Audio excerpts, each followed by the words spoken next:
শেষে একটা গান করেছি। গানটা কি? কুঞ্জ সাজাও রে না আজ আমার প্রাণনাথ আসিতে পারে। তারপরে কি? দিল না দিল না নীলমন দিল না।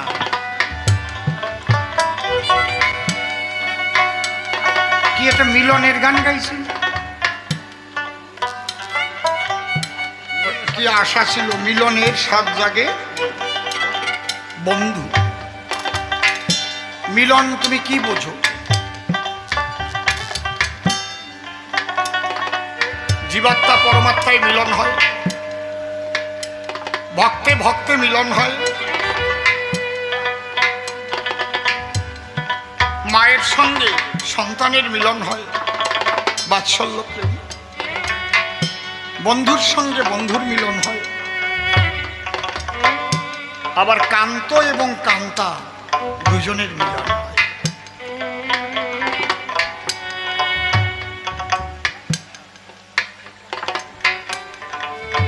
তোমার বুদ্ধিতে কি রাধাকৃষ্ণ প্রেম তুমি কি বোঝো?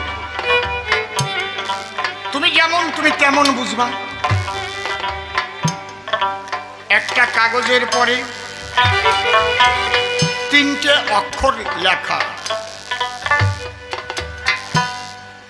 তিনটে মিলিয়ে আকার রসিকার দিয়েছে একটা শব্দ। কি? কমলা। ওইটা নিয়ে একটা বাচ্চা ছেলের কাছে যদি আপনি যান, যে যার অক্ষর জ্ঞানী নাই, সে ছিঁড়িয়ে ফেলবে। কি সে কি বুঝবে? কিন্তু যার অক্ষর জ্ঞান হয়েছে, একটু লেখাপড়া শিখেছে, ক্লাস 2-3-তে পড়ে, তার কাছে গেলে বলবে, হ্যাঁ এই তো আমার বাবা দার্জিলিংয়ের থেকে এনে দিয়েছিল কমলা লেখা। বলবে। যে পরে কলেজে একটু উন্নত হয়েছে নলেজে, দেখেন সে কি বলে, যে তার কাছে নিলে সে বলবে, ওই কাগজটা আমার থেকে সরিয়ে ফেলেন। কেন? আমার জীবনে বড় দাগা দিয়ে চলে গেছে কমলা নামে একটা মেয়ে। ওর মনে পড়েছে সেই কমলার কথা, ও ভালোবাসত, ওরে ল্যাং মারিছে।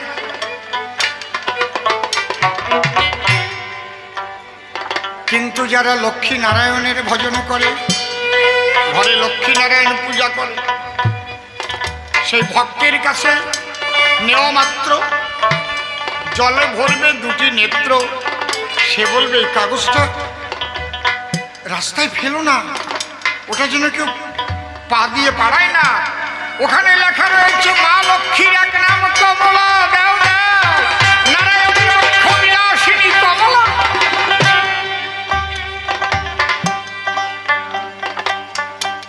কমলা, একই নাম, পরিবর্তন হয় না। যার যার জ্ঞান অনুপাতে, যার যার বোধ অনুপাতে সে আলাদা আলাদা ব্যাখ্যা করছে। মিলনের স্বাদ জাগে বন্ধু, হ্যাঁ বন্ধু, না না বন্ধু।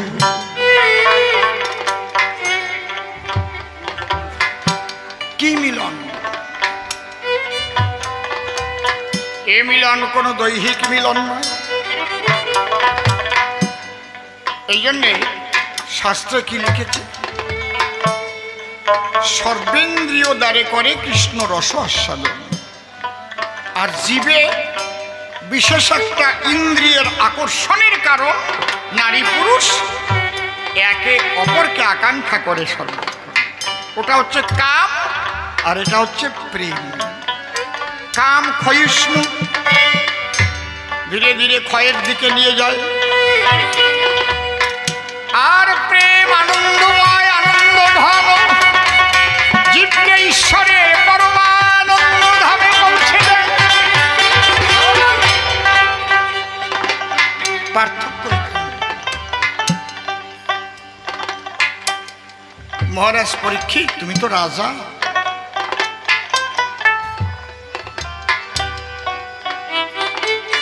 চাণক্য পণ্ডিত একটা কথা বলেছে, রাজাদের কখনো বিশ্বাস করো না।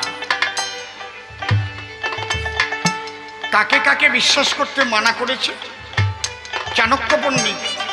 তার চটি কতগুলো শ্লোক লিখেছে। নদী নাঞ্চ, নখী নাঞ্চ, সিঙ্গি নাঞ্চ, শস্ত্র পানি, রাজসু রাজকুলেষু নৈতাদ বিশ্বাস কারণম। আমি কই না, চাণক্য কয়। নদীর কূলে বিশ্বাস করে কেউ ঘর বেঁধো না। নদী নাঞ্চ গিয়ে দেখবেন সাগদা, ওই জায়গার নাম কি জানো? সব ভেঙে চুরে গেছে। স্যান্ডেলেশ্বর, যে জায়গায় গান গাইছিলাম 35 বছর আগে, নাই সে দালান বাড়ি ঘর, ভেঙে নিয়ে গেছে। চাণক্য পণ্ডিত নদী নাঞ্চ, নদীকে বিশ্বাস করে ঘর বেঁধো না। এই জন্য পাগল বিজয়ের গান আছে, ও নদী রে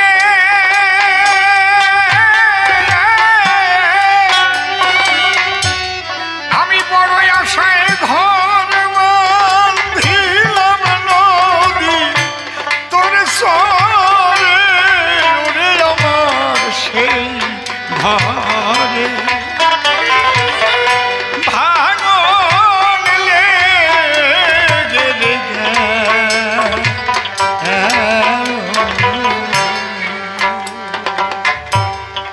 নখী নাঞ্চ। যাদের হাতে পায়ে বড় নখ, বাঘ ভুলু, একে যতই আদর করে পোষ মানাও না কেন, হুঁশিয়ার থেকেও বিশ্বাস করো না। যখন তখন তোমার বুক চিরে রক্ত খেতে পারে। নদী নাঞ্চ, নখী নাঞ্চ, শৃঙ্গি নাঞ্চ, যাদের শিং আছে। আমি নিজে দেখেছি পোষা গরুতে গুঁতো মারিয়ে পেট ছিঁড়ে ফেলেছে, বাচ্চা ছিল পেটে, আমার চোখের সামনে। এমন গুঁতো মেরেছে, পেট ছিঁড়ে গেছে। এই জন্য বলছে বিশ্বাস করবি না, একেবারে হাতাইয়া গুঁতো মারলে ওর তো অস্ত্র হাওলাত করা লাগে না। নদী নাঞ্চ, নখী নাঞ্চ, সিঙ্গি নাঞ্চ, শস্ত্র পানি। পানি মানে হাত, যাদের হাতে সবসময় অস্ত্র থাকে, মোস্তান। আজকে তোমার পক্ষে আছে তো, কালকে তোমাকেই গুলি করে মারতে পারে। প্রমাণ, ইন্দিরা গান্ধীকে গুলি করেছিল তার বডিগার্ড, করে নাই? নদী নাঞ্চ, নখী নাঞ্চ, সিঙ্গি নাঞ্চ, শস্ত্রপানি। নির্মল একটা অন্যায় করেছে, মা তিলোত্তমার নাম এখানে উচ্চারণ করেছে। আরজি করে যে মা ধর্ষিতা হয়ে মারা গেছে, খুন হয়েছে, সুপ্রিম কোর্টের নির্দেশ আছে তার ছবি কোথাও ফ্ল্যাশ করা যাবে না, তার নাম বলা যাবে না। এগুলো ভালো করে জেনে নিও। তোমরা ওইটা কিন্তু ছাড়বে না, ওইটা কেটে দেবে। হ্যাঁ, ওর ক্ষতি হবে। ঝট করে নোটিশ চলে আসবে, গাজাল বাঁধবে, লাল বাজারে দৌড়তে হবে। তারপর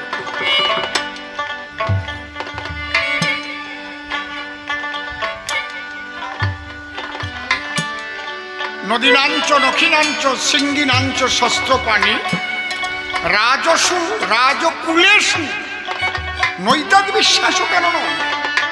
রাজা এবং রাজকুলোদ্ভব যারা, তাদের বিশ্বাস করো না, তারা গদির জন্য যা ইচ্ছা তাই করতে পারে। আমি কই না, কে কয়? চাণক্য পণ্ডিত। আইন তো থাকবে বইয়ের ভিতরে, সংবিধানে প্রমাণিত হবে, তারপরে তো ফাঁসি হবে। আমি আগে যদি প্রমাণ সব শেষ করে ফেলাইতে ফাঁসিটা দেবা কেন? কায়দা আছে কি?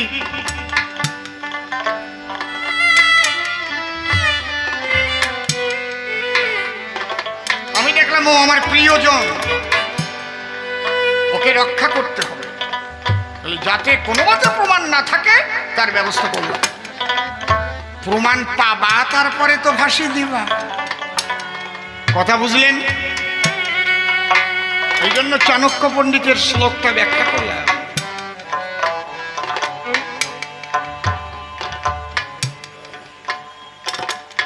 তবে শোনো রাজা পরীক্ষিত, তুমি রাজা, ওই রাজকীয় স্বভাব ভক্ত সমাজে, বৈষ্ণব সমাজে দেখাতে যেও না। তুমি এখন বসেছো হরিহর নদীর পাড়ে, ৬০,০০০ মুনি ঋষি ভক্ত আছে তোমাকে ঘিরে। একবার প্রেমানন্দে কৃষ্ণ বলো।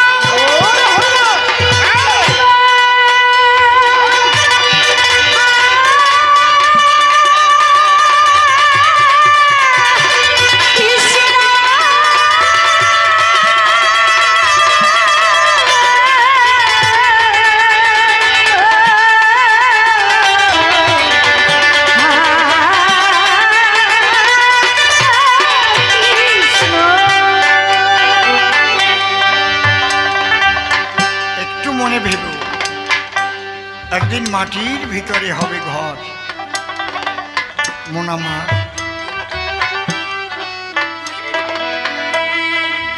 রাজা, মহারাজা, মহাতেজা কেউ থাকবে না। এই জন্য সাধুগুরুর কাছে গেলে প্রথমে একটা কথাই বলে, বাবা চিরকাল এই জগতে কেউ থাকে না রে বাবা, যে কয়টা দিন থাকিস সৎভাবে জীবনযাপন করিস, তাতে যদি 2 পয়সা আয় কমও হয় তাই দিয়ে চলিস, মন বিশুদ্ধ রাখিস, তাহলে মনের বল নষ্ট হবে না, ঈশ্বরের কাছে পরিষ্কার থাকবি। ভবপারের সম্বল কুড়াইয়ে নিবি, সাধুগুরুর চরণ ধুলে নিয়ে অঙ্গে মাখবি, হরিনাম কীর্তনে যাবে। জয় রাধে। আজকে তোমার সেই দিন, আজকে তোমার ওই গল্প বলার দিন না। ওরে রোজ বিকালে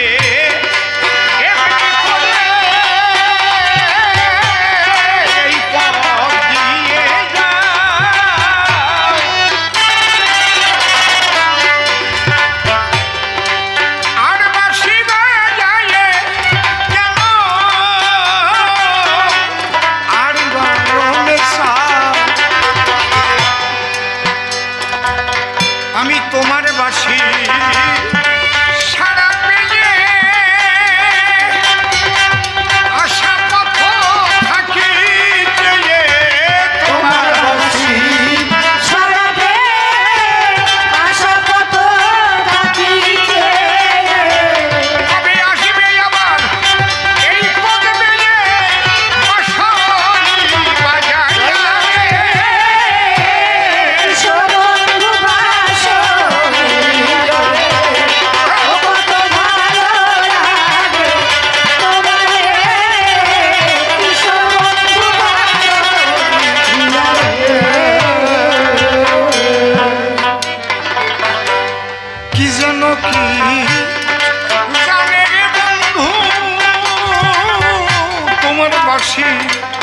বাঁশের বাঁশির গানে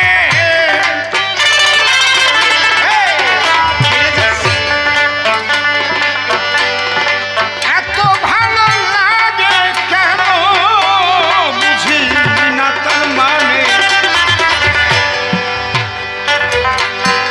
কি যেন কি জানে তোমার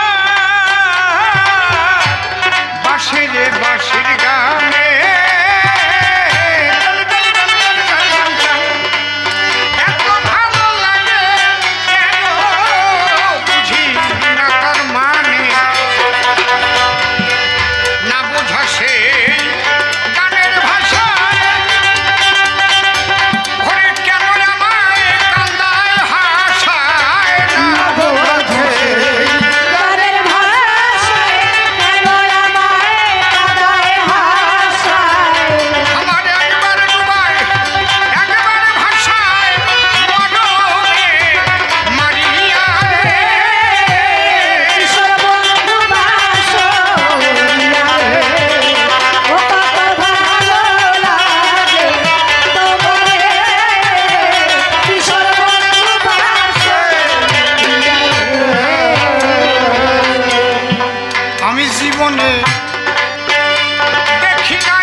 কবে তোমার আপন হব মনের কথা ভেঙে কব আর হবে তোমার আপন হব মনের কথা ভেঙে কবে আমার আমি তোমায় দেব সহজ না দাঁড়িয়া রে কিশোর বন্ধু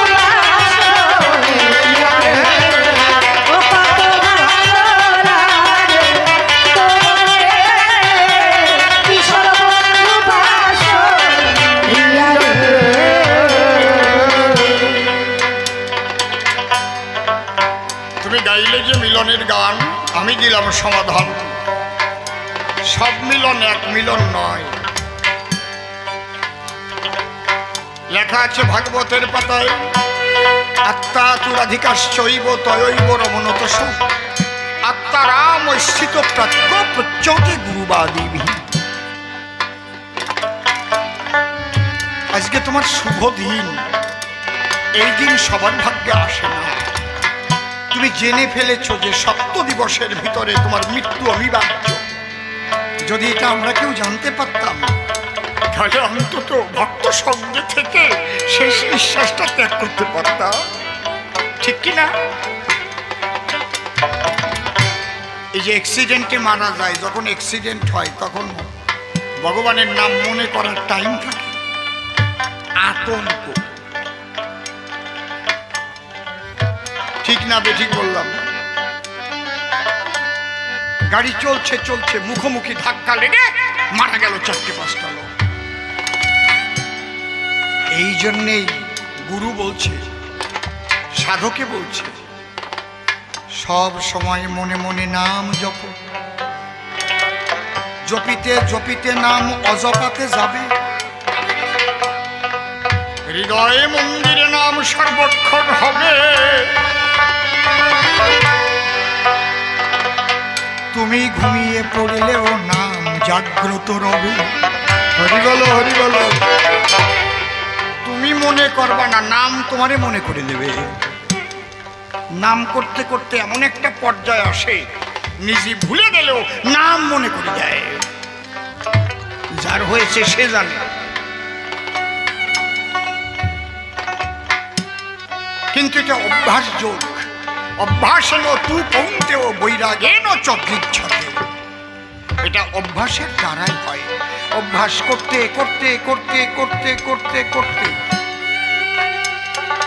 কায় মন বাক্যে ওই নাম তার সঙ্গে মিশে যায় নামময় হয়ে যায়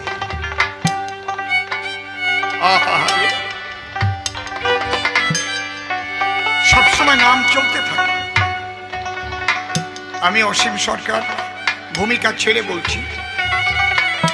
আমি প্রথম কবি গান শিখেছি পরমশ্রদ্ধেয় গুরুদেব প্রয়াত রসিকলাল সরকারের কাছে। কবি গান গেয়ে শ্রী ঠাকুর ভবা পাগলার আশ্রমে গিয়ে আমার গান পড়েছিল শ্রদ্ধেয় অমূল্যবাবুর সঙ্গে। সেখান থেকে পাগল অমূল্যবাবুর হাতে আমাকে তুলে দিয়েছিলেন, এই অমূল্য কারে লয়ে গান গাবি, অসীম ভালো গাইবে। বাবু বলেছিলেন আমারে কি পরিচয় দেবা? আমি বললাম মাতা গুরু, পিতা গুরু, গুরু জ্যেষ্ঠ ভাই। তাহলে আপনি তো সেই দিক দিয়ে আপনিও ভবা পাগলার শিষ্য, আমিও তাই। আপনি আমার গুরু, আপনাকে গুরু বলেই পরিচয় দেব। আমি সে জায়গার থেকে নড়িনি। রসিকবাবুর গুরুদেব পরমশ্রদ্ধেয় প্রয়াত পাগল বিজয় সরকার, তার গুরুদেব পরমশ্রদ্ধেয় প্রয়াত মনোহর সরকার, তার গুরুদেব যিনি হরিলীলামৃত রচনা করেছেন কবি রসরাজ তারকচাঁদ সরকার, যিনি দেহ রাখার পরেও স্বরূপগঞ্জের ঘাটে আবার দেহ ধরে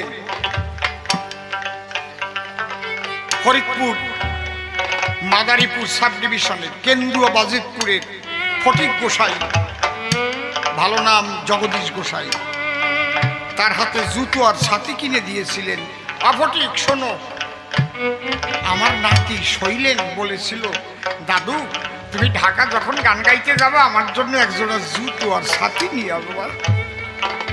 আমার বৃন্দাবনে যাওয়ার টাইম হয়ে গেছে তো, তাই আমি কিনে দিতে পারি না, এখান থেকে কিনে দিচ্ছি, পৌঁছে দিও। ফটিক গোসাই সেই জুতো নিয়ে তাই জয়পুর কর্তার বাড়ি গিয়ে শোনে 6 দিন আগে উঠে গেছে তারক গোসাই। এর নাম হচ্ছে কবি রসরাজ তারক সরকার। ইনি এই তারক গোসাই যখন ঢাকা গান গাইতে যাচ্ছে স্টিমারে করে, আগে তো স্টিমার ছিল, শিউলি নাম ছিল, অনেক দূরের থেকে হর্ন দিত, শোনা যেত ওই যে স্টিমার আসতেছে। ওপারে দিগলি লোজন আর এপারে ওই লালখোলা ঝাঁঝিরা, ওখানে 7 মাইল আর এই পদ্মা 7 মাইল, তার মানে 10.5 কিলোমিটার। আমি একবার পড়েছিলাম ওই জায়গায় ঢাকা গান গাইতে গিয়ে, 14ই ভাদ্র ওই তুফানে আমি একবার পড়েছিলাম। আমার পাশের থেকে 2খানে লঞ্চ মারা গেল, ডুবে গেল। সেই তুফানে যে না পড়েছে সে জানবে না।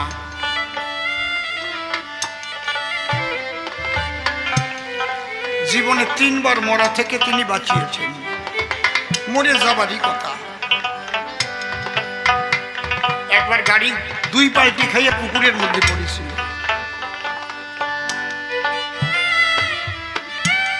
আর একবারের ঘটনা যে সে তো আপনারা জানেনই কি পরিস্থিতি।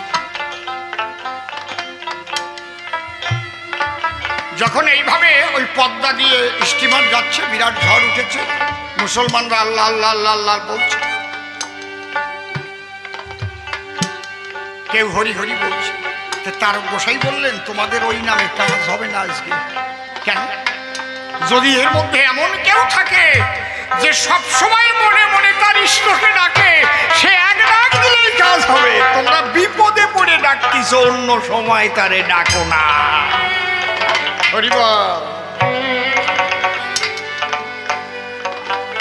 তুমি যেমন কোন সুন্দরী নারীকে ভালোবাসলে, খাওয়ার সময়, শোয়ার সময়, হাঁটার সময়, সব সময় তার কথা মনে পড়ে। তুমি যদি তোমার হরিকে ভালোবাসো, কৃষ্ণকে ভালোবাসো, তাহলে সব সময় তোমার মনে থাকবে কি নাকি না বিপদে পড়লে রক্ষা করো প্রভু, রক্ষা করো। ওরা ডিম করবেন। অন্য টাইমে কি করো? ভিক্ষায় গেলি পকেটে মোটে 1 টাকা খুঁজে খুঁজে বের করে, নোট কিন্তু আছে, দেবে না।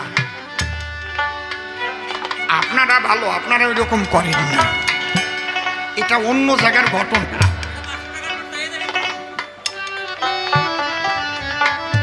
তাহলে এই যে যে কৃষ্ণ নামের হরিবাসর, এটা আপনাদের বাঁচিয়ে রাখতে হবে। আপনি বাড়িতে করতে গেলে কয়েক লাখ টাকা খরচা হবে। আপনি যদি মনে মনে প্রত্যেক বছর একটা বাজেট ধরে রাখেন যে আমি ওখানে বাৎসরিকভাবে আমি কিছু কিছু জমিয়ে জমিয়ে সারা বৎসরে ডেলি 1 টাকা করে রাখলেও তো 365 টাকা হয় না? বাজারের থেকে 5 কোটি টাকা রাখলে কত হয়? একটা চা খালাম না, চা খেতে যাইও ভাবলাম না, খাইছি, এই 10 টাকা থাক। এরে কয় ভালোবাসা, এমনি নাকি? কি রে খাবা, তুই যদি ঢোল ভালোবাসিস, প্রত্যেক দিন ঢোল না ধরে তুই পারবি না। করে টানিয়ে নেবে একটু, টাক টাক টাক করে কেটে তাকে একটু করতেই হবে। কি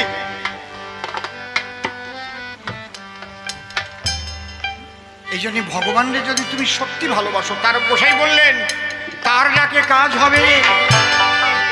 যে সব সময় তাকে ভালোবাসে, মনে রাখে, সে একবার যদি হরি বলে ডাকবে, তাহলে এই তুফানের মধ্যে পানি উঠে যাবে। হিন্দু মুসলমান সবাই গিয়ে তার গোসাই পা জড়িয়ে ধরলো। এই কথা যে বলতে পারে সেই হচ্ছে পরম ভক্ত। একবার তুমি ডাক দাও, তখন তার গোসাই স্টিমারের উপরে উঠে হরি বলে একটা ডাক দিয়েছিল, হরি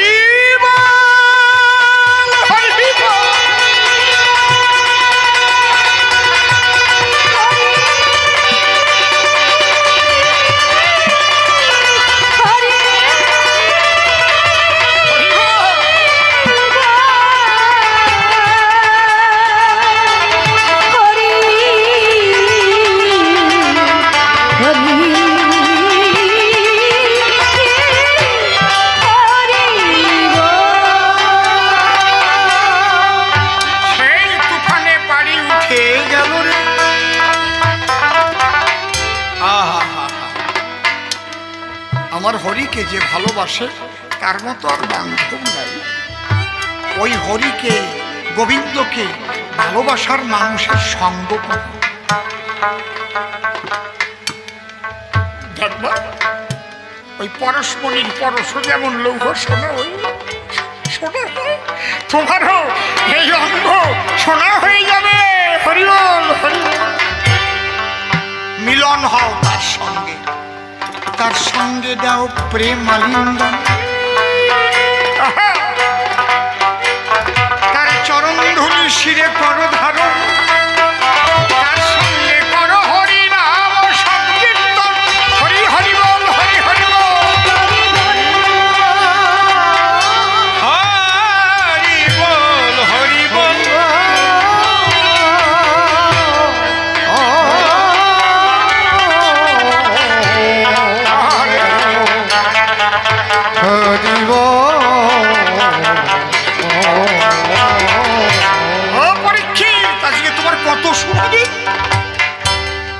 সেই ভক্ত সঙ্গে আজ তুমি ভাগবত কথা শুনছ। আহা, যিনি ভাগবত লিখেছেন তার পুত্র নিজের মুখে তোমাকে ভাগবত শোনাচ্ছে। কোন টাইমে? তোমার শেষের যাত্রা কালে। নষ্ট করলে এর মধ্যে পাদা পাদির গল্প বললে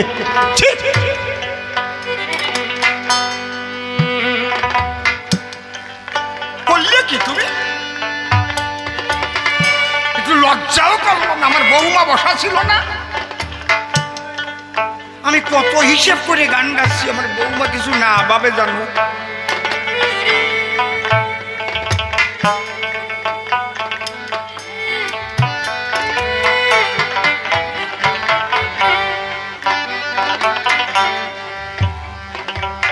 ওরে কোনদিন দেখি নাই তোমায়, তবু জানো চিনি